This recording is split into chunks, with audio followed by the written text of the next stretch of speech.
Bam! Well, hello. Hi, how are you? I'm great. Welcome to Wholehearted Living, everyone. I am Benny. And I am Valerie. We never do it in that order. No, it's always me first. Yeah, and it should be. That's right. Because age comes before beauty. And we got Iggy here. Thank you, Iggy, for keeping us in sound. Hello. Great to have you. Iggy and I have a big weekend planned. That sounds weird. Well, yeah. This is a podcast. Ask about it. That. Yeah. I'm like, do I want to ask? Is it the Saints or something, or what are you doing? The Saints. Saints? No, wait, what? That's Coley's team. The Chiefs. You don't see everything in our house? What drugs are you on? Oh. Yeah, that's a big game this weekend. By the time this airs, we're either already going to have been in therapy or we're going to already have been, celebrating. Wait, it's not the actual Super Bowl yet, though. No. Wow. You're going to see if you're going there. Yeah. You're painfully aware of everything, aren't you? Not so much. I just know the Lions lost. The Lions did lose, which was really actually quite sad. I mean, if they would have been in there without us, I would have been rooting for them, regardless of who they were playing. But but the fact that they lost, and it was kind of, if you guys watched the game, it was kind of a bad game. Watch it. I just heard. Like they didn't. I think Peter was kind of peeking on it. We were somewhere and he was looking at. Well, yeah, everybody's always somewhere, Valerie, just so you know. We were just floating in the air. It's just like when someone leaves the house and they go, okay, I'll be back later. Like, I know. Yeah, I would imagine. Do you want to know this funny story? And it's not going to I really want to hear serious stories. No. It's not going to come across funny to the listener, but just bear with me. Well, then share with us, please. So we were all together at, I think it was Jonathan's birthday party at a park. Us. All of us. Okay. It was at a park like a few years ago. Oh, yeah. I remember that. So Nicole and I and a few of us were standing back while a bunch of you guys, I'm not sure who was out there, you guys were playing a game of some sort. And Nicole was so funny. Huh? Baseball. Oh, they were playing baseball. No, it was something. Yeah, we were. It might have been a different game, but we were playing like a version of baseball. Okay. It wasn't baseball, but it was, It was a wiffle ball thing. Yeah. So Nicole is like going over there, oh, what are they doing? And then all of a sudden she goes, oh, something. And then she... But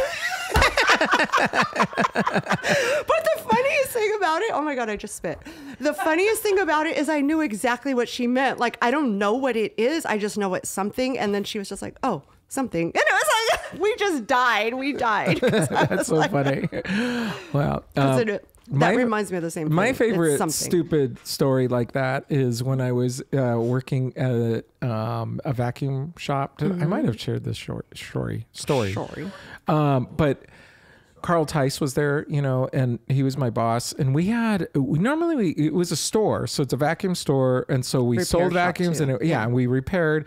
And I would say it was really rare that we didn't have people coming in the store, every 10 minutes or so at least to drop something off, pick something up, whatever. Mm-hmm.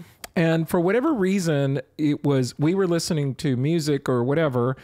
And nobody came for like 2 hours. And we just were doing repair after repair after repair. It was just him and I. Mm-hmm. And then it got to lunchtime. And I said to him, was it plastic? Do you remember what it was? It was Tupperware. And this is like 35 years ago or whatever. So I didn't So that's all they know. had for storage was Tupperware at that time. Yeah, perhaps. It could be true. And I said to him, we had not talked to each other at all. And I looked over at him and I said, can you microwave Tupperware? And he goes, I usually don't recommend it. Oh yeah, you did say that story. And I looked at him and I said, oh, do you get asked this a lot? I was like, we're a vacuum repair shop. And we just started laughing because it was just funny. I do remember you saying that before. And the reason why he said it was because when people would come with their vacuum, they would say, can we? His response is, I usually don't recommend it. So he goes, I usually don't recommend it. It was so funny. It made me laugh. That is very funny. Obviously, it made me laugh. On a totally different note, did you notice my nails? Oh, I did. I was thinking about them. I journaled. Oh, you did? No. That quickly? I decided not to go with square. I rounded them. That's amazing. Yeah. Wow. It's new. I feel like I have my mom's hands, our mom's hands. Yeah. I look down, they look like mom's. Wow. Yeah. That's- Because she always has rounded nails. Yeah. And Kylie forever has noticed been that. going, Mom, why do you keep square nails? It's so not in style. And I was like, well, I like square nails, first of all, but when they first started going rounded and pointy, or like, yeah, pointy, it reminded me of Mom's. And I remember when it was going square, I was like, Mom, you need to file your nails square. No, I like mine rounded and pointy. I like them like this. But Mom, everybody has square nails now. No. So when this pointy rounded thing came up, I'm like, oh, I'm not going to wear Mom's nails. I'm keeping mine square. So Wow. 2.5 years later, after the round pointy are in, here I go with round. They'll probably go back to square next week. Wow. There is 3 minutes that Iggy and I are not going to get back. It's like, it's just over. Well, Yeah, it's ironic I thought that you that was thought. fascinating. Fascinating. Let's look that word up because that's not what I was thinking. Oh. So you want to hear another story? Is it as good as my nails? It's hard to beat. Oh shoot, what is it? Oh, my little story is that I'm in a conference right now where I'm learning all about emotions. That's good. Have you ever seen that show? Yeah. That cartoon with all the different emotions. What is it? Inside Out. Oh, Inside Inside Out. Out. Yes, I That's have. actually, I'm so naive. I had no idea what Inside Out was, and I took Mazzy to go see it. Did you And cry? I did. Yeah. I was a little like, oh, this is what this is about. There were all a different emotion, and it was very, very good. Yeah, it's Yeah, really good. yeah. And you watched the second one? I haven't seen the second one yet. No, Oh, I thought that's because there's a second one. I now. know, but And I that one brings in anxiety. Dun, dun, dun. I'd like to see that one with my baby girl. Yeah, so it's a yeah, good one. so but is it good for you, this conference?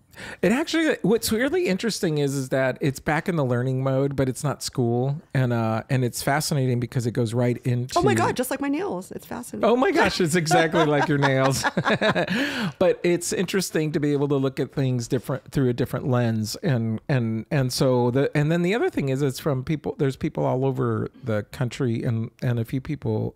There's a woman attending it in India, which it's 11 o'clock when it starts for her PM. Ay. So she's finishing it at 3 in the morning. Oh, so you have to be live. You can't just like watch it later. It's live because you get to. It's really cool because I mean you ask questions and then they break us up into groups and do. Oh my gosh. So how long is it? She's 11 o'clock. She starts that. Oh my gosh. It's 4 hours. Oh no. Yeah, no, there's no way in God's No, green earth. no I don't way. know. And then you know what? It's weird to me. This is more fascinating than the actual Humi jig. Is that it's on Zoom, so everybody's sitting there, right? I have a stand-up desk and I have a the thing you walk on, treadmill, and Walking pad. Oh, okay. And thanks you for correcting us. and the thing but I constantly am going up and down. I spend a half hour walking, like at least, and then I sit down for 15 minutes, and then I stand up for 15 minutes, and then I walk for another half hour. And I'm looking at these people, and all they're doing for 4 Just hours sitting is there. sitting there. And Yeah. I'm like, how do you do this? I Yeah. don't know how you do this. So I have to tell you, I'm so very grateful, first of all, for the standing desk, because that's a big deal. I actually talked to Iggy about it now, because Iggy is he actually, that's his job, is sitting there. Yeah. No, But- I even if you're not going to use a Iggy's, walking pad. Iggy's nodding for all of our podcasters. Yes, for all the who listeners. Iggy forgot the medium And is sound. And we can't even we can't even say the YouTubers can see it because you're behind Because you're the camera. behind the camera. Yeah, that's right. No, but even if I highly suggest standing up from time to time, even if you don't have a walking pad, just sitting all day. Yeah, That I usually don't recommend it. I'm just kidding. is for all the people that ask you. Yeah, everybody who asked me. No, I can't imagine the fact that people do that they just sit there for so long. And then it was weird because I'm so used to the standing and walking and just moving around. Even in my sessions, I'll be in the middle of talking to somebody, I'll push the button and I'll stand up, and vice versa. I don't usually walk with clients. But So as you're saying this, I work with kids. I work with first graders. But isn't it crazy to think that we expect a child to sit for a couple of hours? yeah. Yeah. Yeah. So I mean, I have the privilege of being able to take my student and go, okay, let's go run to the fence. Let's go, because I have that accommodation for him. But that's not the case with a lot of kids. And I feel like, no, it's absolutely there crazy be, that kids are expected. Well, and I also don't think it's the best way to learn. I have to tell you, when so they do a bunch of different things. We actually are working with a guy that was like one of the, I don't know if he's not one of the founders, but he's one of the guys that really developed this particular model. And what's interesting about it is that when I'm walking, I'm more engaged in what he's saying. Like there's like blood flow. Yeah, there's something happening. Yeah. Whereas when I'm sitting there, I start to get distracted. I want to look at my email. I want to do something else. And when I'm walking, it's like, no, I'm here. And so it's interesting that there's something about that blood flow. Besides the fact that I just don't understand. And I'm watching people. I don't think I realized how much I do it. Until you just see people sitting and then there. I'm looking at people that just sit there the whole time. Yeah. I'm like, oh my gosh, I don't know how you do it. So, well, that was all amazing, wasn't it? Yeah, I like that. I think it changes everybody's life. Fascinating. It's fascinating. That was fascinating. If we looked up the word there, that was fascinating. So what we didn't tell you folks is that this is the podcast where we're obviously, well, I don't know if it's obvious. We're siblings, which means brother and sister.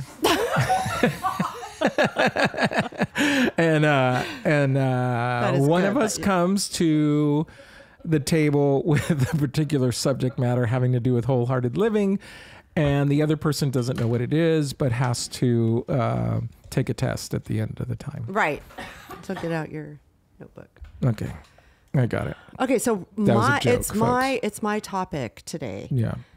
So before I get into a couple of things that I'm going to say about it, I want to tell a story you know about it. The story? Everybody knows about it. Yeah. Not everybody. Everybody in this room. Oh. So, as you know, our mom was mugged the other day. Yeah. And I say mugged, not robbed, because I finally had to look it up because Dad kept saying robbed. And I was like, but robbed doesn't necessarily mean the person. You rob somebody's house. You could be robbed personally, but she was actually touched, and so I'm calling it a mugging, right? So for the listener, my mom, real quick, was out in her yard. Too. Our mom was out in her yard doing some stuff in her garage, and a car stopped, called her over, and she went over there. And she thought they were going to ask for directions or something. Yeah. So anyway, I'm going to fast forward through everything. The next thing the woman, it's a woman, right, that wants to sell her jewelry. And she's like, no, I don't want jewelry. But for whatever reason, Mom puts her hand out. I don't know if the woman was saying she wanted to show her the jewelry, or maybe it's just instinct to go, oh, no, I don't need jewelry. You know what I mean? No, Put your if I hands remember out. correctly, Mom said that she said, look, and the woman had the jewelry like there, in her hand. And then Mom like reached in to look at it or something like that. Okay. Something like that. So that's where I was kind of confused why Mom's hand was out there, but that makes sense because now I do remember her saying that. So, what's that? Why would she reach with her left hand? I don't know. Maybe I don't know. But anyway, it might have been both hands. She might have. Anyway, but okay. So what happened was the woman ended up grabbing her arm and then trying to take off her wedding ring, and she was twisting it. And Mom is so cute. I think a lot of us might have just started maybe cussing at her and what the hell do you think you're doing or whatever. I don't know. Get the F off me. I don't know. I don't cuss, but I feel like in that moment I might have. I don't know. But Mom is like, what are you doing? You're hurting me. What are you doing? You're hurting me. And I could just picture she Mom. also said that she started hitting her. Well, then she did. When she realized she was trying to take the ring off. Oh, right. She started hitting her hand. Yeah. And she's, and Mom's saying, well, I don't know why I didn't hit her face. And I go, Mom, I'm glad you didn't hit her face because who knows how she would have responded. 100%. These people are crazy. They're mugging an old lady and in front of her house. In front of her house. In the back of her house. Yeah, but still, they know it's her house. She just walked out of her garage. But so anyway, and then the woman starts spitting on her hand because she can't get the ring off. Now that just is gross. That infuriates me. I mean, that's just weird. I think I told you that I was really pissed off. Yeah. Like finding about the spitting and stuff. And just anyway, so yes, so everybody knows that's listening to the story. She got the ring and they did take off. So my topic is living in fear because I know mom. Mom is, she doesn't live in fear. You know, she doesn't live in fear at all. Like, in fact, she's like, you know, I don't know how I'm going to go walking twice a day anymore because dad doesn't want me to walk now. You know what I mean? She had no fear of just getting back out there and, you know, but dad was more like, I don't think you should walk. And you know, this kind of stuff. So, you know, and unfortunately when the police came, they did say there is this war on elderly people. This happens all the time. And I don't think I told you guys this, but when I was telling my friend about it the next day, she said the very same scenario. 3 people in a car. The woman was trying to sell her neighbor jewelry, an older woman, and took her ring and took off. And it was the very same scenario, the head wraps and all that stuff. So they're just making their way around Torrance, I guess. And wow. So anyway, I wanted to talk about fear because not just that situation, but in any situation that you're in where you start to live in fear. And I think of Kylie, who got in the car accident, who was very fearful of getting back on the freeway, driving at night and all that kind of stuff. And it's like, it can stifle you. It can paralyze you, actually. You know, if mom was a different person, she may not ever decide that she wants to keep her garage door open while she's taking stuff out of her trunk from Costco. Do you know what I mean? And, yeah, sure. And that can happen with a lot of people. So it also can, I was taking some notes about this because I was thinking about how, I mean, I don't live in fear either. I'm actually like the opposite of it. Yeah. Where I'm like, Peter's like, he walks in and Kylie and I are in the house and he's like, you guys didn't lock the back door. I mean, and it's daylight, you know, I'm like, oh, I didn't think about it. You should always lock the back door, you know? And I'm just like, I don't think about that stuff. And I feel like I'm like mom in that way. You know what I mean? We go to bed, Peter checks every single door, even though he's checked him already. It kind of reminds me of dad, you know, just double checking. And I'm happy that he was trying to keep this safe, but I never think that far. I don't have that mentality. Anyway, so fear can get you into that cycle of overthinking everything, you know. And again, I think of dad. I think of how he overthinks things. And I was having coffee with mom on Thursday and we were talking about the whole scenario. And he was kind of like talking to mom like, yeah, but if you wouldn't have done this, you could have done that. You should have. And the next time, you know, next time, I'm like, I hope there's not a next time, you know. The thing that was really interesting about the whole story was I was sad for mom. I was more concerned about dad. I know. Because I really thought, I was really sad for mom, but I kind of thought mom's just going to bounce back and move on. She's going to be fine.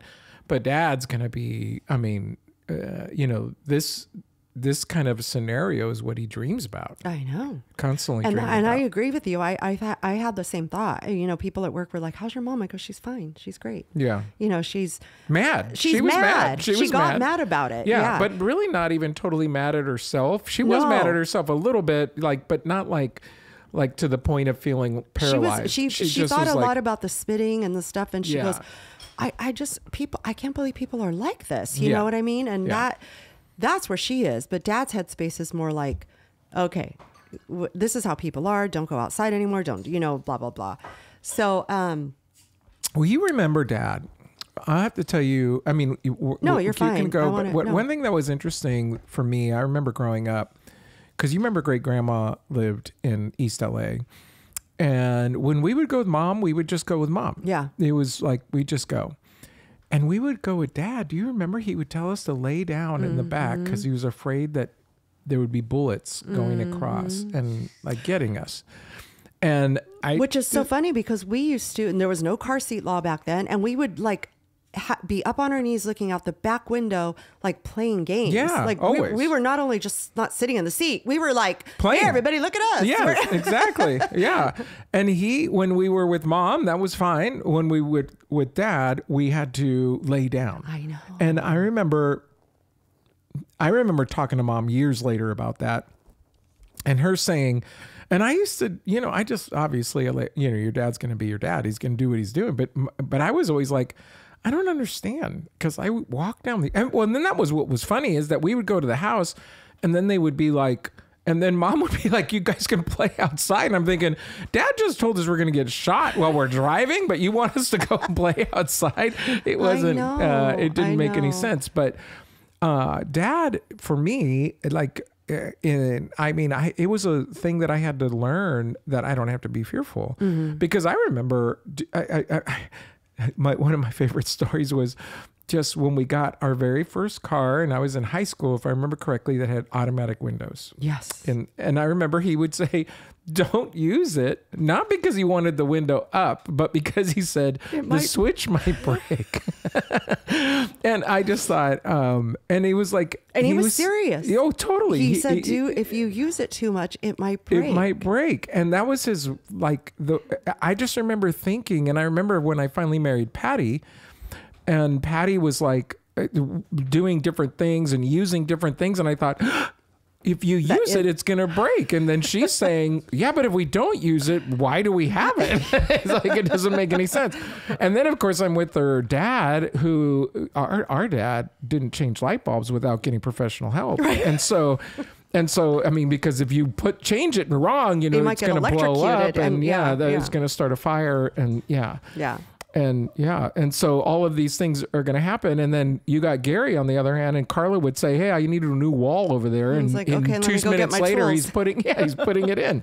And I thought, oh my God. No. And it's funny you said that, because being married to Peter, it was like, oh, it'd be so nice if we had like a book. I mean, what do you call it? Well, you put the TV inside and. Oh yeah. A wall unit. Yeah. And he's like, all right. And next thing you know, he's at Home Depot getting material to make it. You know, and I'm like, oh, because Dad, no, we hired everybody to do everything. Well, not only that, I mean, if he ever, even when he hired people, it was 6 months to a year of studying all the different options. It was like you didn't just we had to live with how much he was micromanaging it all. Oh God. I felt so sorry for every plumber and every single person. Are you sure? Is that okay? It looks like you're doing, and then unfortunately every once in a while he's right. And so that just feeds his, but it was like, he didn't watch it for curiosity. He watched it to make sure they were doing it right, even though he had no idea what they were doing. Exactly. And so, it was. But I mean, yes, he's definitely a man that lives in fear. And I feel like part of his, living like that, you don't experience as much joy in life, because you're constantly overthinking things. You're constantly worried about something. When I got that car, that had my very own car that had the electric windows, I just went, I let it go up and down, up and down, up and down. Oh, I thought you just made that noise in the car. So you mean that you open and close the windows? Yes. No, but yeah, I'm thinking about. Sorry. No, I'm just thinking about him. Yeah. Living in that fear.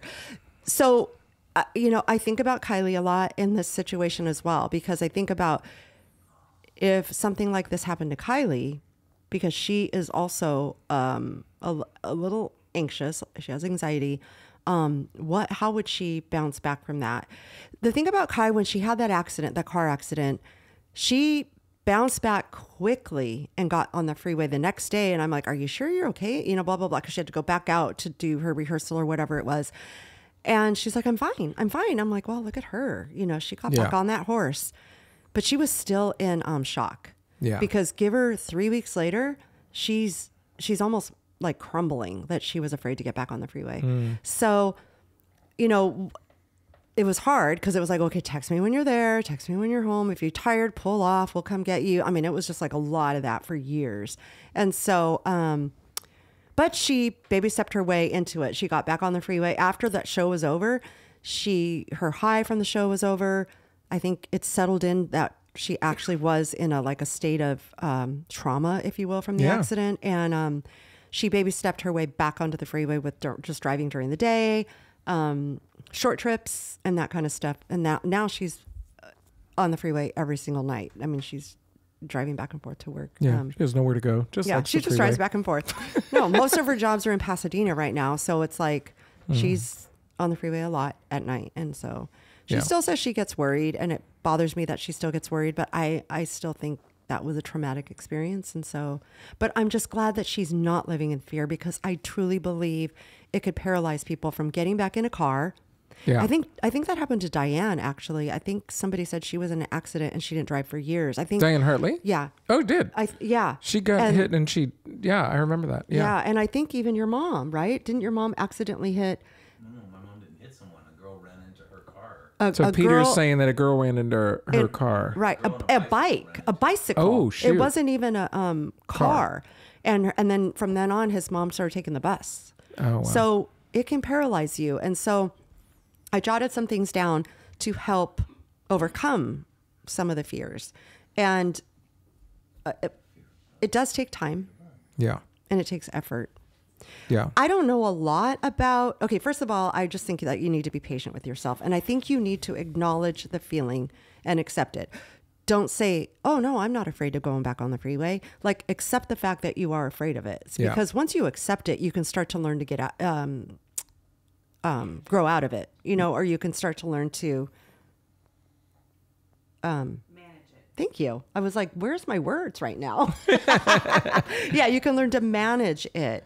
The other thing is to seek professional help, whether it's, you know, any kind of therapy, but cognitive behavior therapy. I heard many people recommended this for Kylie back in the day. She never did it. She was interested at first, and then she never did it. So I'm not too familiar what it is, but you would probably know, but I'm just, correct me if I'm wrong, because I'm kind of curious.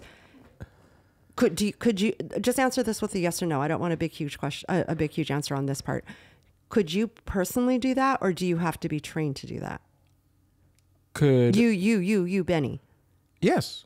Oh, you can do so maybe I'm thinking of something else that they asked her to do. They were telling her to do. Well, here's the thing. Cognitive behavioral therapy is a certain type of therapy where basically you're dealing with people's thoughts and emotions and how they respond to it. But, you said you wanted a short answer. So I'll but just what I was going to say was, I want you to correct me if I'm wrong. Is it, again, what you just said, but also like dealing with the thoughts and emotions of today relating to the trauma that you had previously? Well, there's all kinds of different models of therapy, but what CBT, cognitive behavioral therapy, is a very common therapy that people use right now. Mm-hmm. It's not the particular way I practice, but but it is a valid treatment. Mm-hmm. So, cognitive behavioral therapy would focus just on you. Mm-hmm. I would focus on everything that is around situational it. And all the everything. Well, I would, because the people. I won't get into it right now. No. But when you start talking, then no. That's what, and that's what I was that's what I understood with it. It focuses on the person, and from what, I mean, I could be wrong, but I just remember them saying like, it focuses on the feelings and the reactions that you have now related to a trauma or something that you had before. So like, let's just say, for an example, I'm thinking if mom can't move forward from this and she can't go for her walks, so they would focus on that feeling that she's having at the moment about not being able to do that related to what just happened to her with the mugging. And whereas what I would do is I would relate to her and not only her situation and what happened, but I might also relate to any other experiences where this has happened. And also, how are people responding to you and what are they saying? Are they feeding into your fear, or are they actually giving you more peace? Even saying, you might think, you're going to be fine, you're going to be fine, you're going to be fine is not necessarily a good thing. Right. Because you're still reminding them that there was something that happened. Yeah. And so it just depends on the situation. But the truth is that, you know, whenever somebody's dealing with a fear, there's a narrative that they're telling themselves. And the narrative usually is, in this case, I'm going to go on the freeway and I'm going to get hit again, or I'm not going to be able to do it. Mm-hmm. And so the idea is, well, how do you rewrite that narrative? Yeah. And how did it get set so quickly? Now, in this case, it's clearly a trauma. And the fact that she's able to get out of it says that she wasn't living too much in fear in the past. Mm-hmm. But let's just say it was really hard to get out of it. Then that means that she's probably dealt with fear for a long time. And this triggered it to the degree that she's finally. Okay. Yeah. And then that means you still want to address the emotion and then, Got it. That makes sense. But also too, the other thing that you can do for living in fear, because of a particular reason, the mugging, the car accident on the freeway, or just because you are fearful of stuff, is to just be proactive with it. And that's like me reminding mom, when I say proactive with it, what I mean is like, if you're fearful of going for the walk because of what happened, be proactive in terms of knowing an escape route, if you will, or carrying an alarm, preparing or the yourself. pepper spray, preparing yourself, so that you can feel confident again about getting out there and knowing I'm ready this time if somebody tries to pull one of those things on me. You know what I mean? And it just ends up making you feel a little more confident, a little more prepared. Well, and I even want to Nobody wants to assume that that's going to happen to you. But I remember when I went running at 5 a.m. every single morning and it was dark, and Peter would say, you should carry a knife with you or something. And I'm like, what am I going to do with a knife? I don't know how to use a knife. Yeah, but it's dark and anybody can walk up to you. And I was like, so he ended up buying me pepper spray, which made me feel better because I was like, all I have to do is push a button, and and it, and it did make me feel more confident because if anybody came around me that I was a little uncomfortable with, I was like, I got this pepper spray. So you want to know what concerns me more about these situations than anything else is, it obviously is mom's safety. Obviously we want mom to be safe. We want everybody to be safe, right? But the thing that concerns me more than anything else with a situation like this is a lot of people's first reaction is, well, I'll never do that again. Right. But there is going to be somebody one day who wants directions. Exactly. And now we say, oh, screw that. I'm not talking to them. Exactly. And then we just become a more hateful society because we expect everybody to be crappy. Mm-hmm. And that to me is super. And it depends on the person. Which person? I mean, I'm saying like it depends on the person that the experience happens to you, because you could be that person. Oh, right. Well, that's I'm never helping anybody again. Well, that's my point is that's what concerns me more than anything else is that all of a sudden, it can be an indictment on these kind of things. And then one day I'm the person asking for directions and everybody's ignoring me because it's like you're rude. It can stifle you, and it can just make you, and I was telling mom, and she knew these stories back in the day, but I walked up to a car that was asking for directions 2 times in my life. And both times the men exposed themselves to me. And I was like, oh yeah, you just go. And I wasn't really paying attention. And then he's not responding. So I look back down. I'm like, oh my gosh. So then I walk away. And then later in life, like years later, somebody else is asking for directions. I walk over and the same thing. I'm like, really? What? I'm not going to stop, and I'm not going to say to myself, I'm never going to stop and give the guy directions. But guess what? I'm not walking up to the window anymore. Yeah, I'm that's standing true. from the sidewalk. It could definitely change how you might. And that's what I told do mom. It. Mom's like, oh, I just don't want to live in fear that somebody really needs directions. I go, you can still stop on the sidewalk if they're in a car and say, oh, you go here, here, here. If you start to feel like that's not really what they want, you walk away. But you don't have to just say, I can't talk to you anymore. Well, and the thing that's sad, I mean, we're talking about our mom right now, but there's so many of these kinds of things that happen all over the world all the time. And then people start to make judgments on what they can and cannot do. And then we just become less friendly. Mm-hmm. I remember, when I first moved to Missouri, and it was so bizarre that you're driving down the neighborhoods and everybody's waving. Yeah. And it was like, what's going on? Yeah. Everybody, they just wave at you as you drive by. Everybody just waves. It's just automatic. Yeah, you didn't have to duck in the back of the seat no. You got shot. and so it was just a very different world. And I thought, oh my gosh, it's so bizarre how, I remember the old Crocodile Dundee movie. Do you remember that from 150 years ago? I know the name. I never saw it, or never saw any of the shows. Are you serious? Crocodile Dundee? We should show it right now. No. You didn't see it either? Call the cops. Did you see it, Patty? She's looking at me funny. I guess she saw it. Did you see it with me? Is that the reason why? Exactly. Oh, okay. So anyway, what ended up happening was there was a scene in the movie where, because he's from the outback and like way outback, like not big city outback in Australia. So he moves to New York and he sees all these people and he goes, this must be the friendliest place in the world. There's all these people. And he's like, hello. And he's got a hat. He's like, hello. And everybody's looking at him really funny. But the point is that his mindset was, oh my gosh, this has got to be the greatest place ever. And of course, nobody wants to talk to him. I will say when there's more people, you become immune to them because it's like, I'm not going to say hello to everybody. Every single person. Yeah. But it does concern me that when things like this happen, it doesn't just change the person, but it changes the culture. And all of a sudden we just become a less friendly culture because of the fear of being taken advantage of. Well, and I think that we have to remember that not everybody has that in mind to mug you or to, you know, right. I mean, it's sad that those few people, because they really are few compared to how many people. Percentage exactly. of the world ruin it. For and what's sad is a lot of the people that really do need it won't do it because they don't want to freak you out. Yes, they don't want to freak you out. So they're going to be more cautious, right? And in my travels, because we've been to a lot of countries, and it's interesting because you can go to different cultures and get totally different experiences. Because some cultures are, and I would say one thing that is common though is large cities tend to be less friendly. That doesn't mean that they're not friendly. I just mean they're not. Just like here, when you go to the smaller towns, everybody's waving and happy and nice and trusts each other. No one's locking doors. Right. Not some of the places I've been don't really have doors, but that's another story.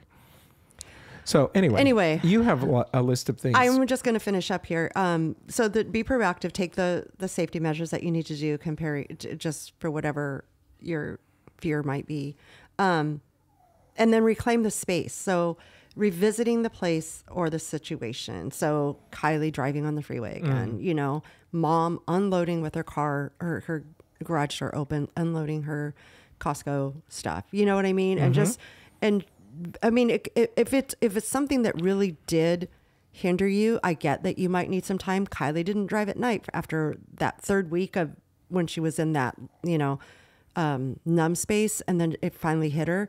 She just started doing day trips and then making sure she was home before night. Yeah. In fact, she had a couple of auditions that were far away in the evening at that time. Went in the afternoon. No, I drove her. Oh, okay. I said, I'll drive you and I'll wait.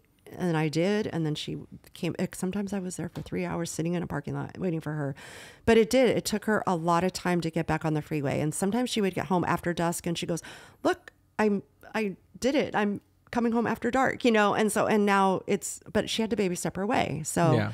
And then the last thing I'm gonna just say is just to practice mindfulness about it all. I know that we always like talk about it, but it's like, you know, you can just keep a gratitude journal, start focusing on the things that are going right. Yeah. Start focusing on things that are positive in your life and not putting so much emphasis on what you are fearful of or, well, and I want to add that if you're not doing something or you are doing something because of a traumatic event and you're just saying, well, I can live like this, I just encourage you to get therapy because or even just talking with somebody, because I know we all ended up talking to mom that particular day and she goes, I already feel so much better, you know, just talking to everybody. Well, and that's the thing is, but that's why I say if you're stuck. If you know that you're not moving, you need to get help because you may think, well, this is not that big of a deal, and maybe it isn't. Who cares if you don't, you know, talk to a stranger in a car? Okay, that might not be the thing. But what you probably do not recognize is that is actually an indicator that you're probably doing other things differently too. Sure. You just don't even realize it. And it's affecting other people, it's affecting you, and you just don't even realize it because you've decided that this is your new way of living. And the next thing you know, you're not experiencing like a wholehearted life because you've limited yourself due to some kind of, but it doesn't necessarily have to be trauma. It could even just be the way you grew up. Like for whatever reason, the way we grew up, and then you and I, I don't even think Stephanie totally lives in fear. Do you? I don't think so. And so for whatever reason, we were able to learn to get out of that. And part of that is mom. So 100%. We had the balance of mom. And then the other thing was just, I mean, I don't know what it is, but life experience, choosing a different way of life. Well, and I mean, I know we've talked about this in other podcasts, but I pray. I also, I mean, even when I would be running in the morning and at, you know, no light out, and I would see a stranger, I would automatically just start praying, oh Lord, just let me just run by this person and not this person, you know, be a bad person or whatever, you know. There was just always that. I always had that, you know. It give you a sense of peace that, okay, I'm not alone here. Yeah. And so the thing is that I mean, there's a lot of ways that you could deal with it, but the truth of the matter is that, so, I mean, because I have lots of clients who deal with fear and anxiety, and it has to do with parenting. It has to do with a relationship that they have. It has to do with some of these very practical things. But then there's anxiety right now is just so many people. I don't know if it's a TikTok thing or what, because it does. Some people say, I have general anxiety. And I'm like, have you ever had therapy before? And they go, no. And I'm like, who says they have general anxieties? And then it's like, it turns out they were TikTokers. Oh. And so, but the thing is that a lot of people are walking around with things mulling around in their head, and the truth of the matter is they don't need to be there, or they can be reframed. And so these are very practical things that I'm chatting about, because these were things that came to mind just because of the experiences that I've encountered with our family. Yeah. But there's a lot of fear in a lot of other things that I agree that if you can't get out of it, definitely look for help. You know, I really wish Kylie would have gone. I'm so glad that she maybe stepped her way out of it, but I think she could have gotten out of it quicker had she tackled it head on with that. I don't know. I know Kylie. The other thing is that some people, and then there's another thing that happens for some people, is they learn the behavior of driving on the freeway, but they're still fearful. And they're still carrying the heavy weight. They're still afraid. They just learned, I have to use the freeway. Yeah. And that's also not a way that you want to live. You want to live where you get to the point where you say, I'm not going to always get in an accident. Yeah. I mean, there's so many different kinds of fear. Like I think about Nicole, and she talks about fear of losing her children. Yeah. You know, and simple things like, I'm fearful to go to the gym by myself. I won't go to the gym by myself. I have to have somebody with me, you know, and it's just, I mean, that is super simple. And then you have Nicole, who sometimes can't sleep at night because she's up thinking about the fact, like, what if I lose my children, you know? And right. So, well, what's interesting about, now you're going into another subject. I'm sorry. So no, but you're good. But what's fascinating is that this again is why I'm saying to find help, because sometimes if we're living there, we're not experiencing like the level of joy that we are intended to experience. We're not experiencing because there's always a reservation. Yeah, there's this like glass ceiling. Like, oh, I only can go there because if I go beyond it, I might find myself not in that space anymore. So, anywho, so that was a good subject though. Yeah. So yeah, that was really good. Alrighty. So we're gonna end it on that note. End it on that note. So thank you, Iggy, for keeping us in sound. Always. Yay. And then we're recording this actually on Peter's birthday. Oh yeah, it's Peter's birthday. It will not be released until afterwards, but it is his birthday. Birthday's 50. What? 50? Am I 55 then? Oh my God. So he's 56 years old. So we're only 3 years apart right now. Yeah, for 2 months. For like a month and a few days. Well, a good subject, and I appreciate it. Don't forget to follow us at wholehearted_living_podcast on Instagram, and check us out on YouTube. Click subscribe and send us any of your comments. That would be great. Please do. Awesome. Thank you, Iggy. I already said that. Oh, sorry. Okay. So we'll chat with you later, guys. Bye. Ciao.